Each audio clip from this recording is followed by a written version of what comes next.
Well, I'm Jack Sargeant, the Minister for Social Partnership in the Welsh Government, and I'm here today at Sain Records with the founder, David Ewan. And we've looked at the old records that are being digitised. It's a fantastic project to secure Welsh music for the future. It's really important for the Welsh cultural heritage and the local economy here in North Wales. You celebrated 50 years a few years ago. Here's to the next 50 years of success, David. Diolch yn fawr. I won't be here for the next 50 years, but thank you for coming.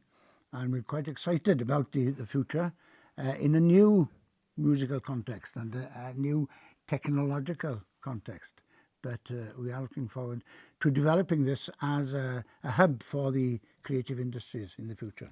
Dwi'n falch iawn o fod yma heddiw yn studios recordiau Sain i glywed am y cynlluniau sydd ar y gweill, i ddigideiddio ei archif Sain sydd yn archif pwysig iawn i'r genedl bellach, a cael cyfle i gael sgwrs gyda'r Gweinidog Jack Sargeant sydd yn ymddiddori yn y gwaith. Felly, da ni'n fel cynllun Arfor, da ni'n falch iawn o fod wedi cefnogi y math yma beth sydd yn cyfrannu at y maes celfyddydol ac yn creu gwaith mewn ardal wledig.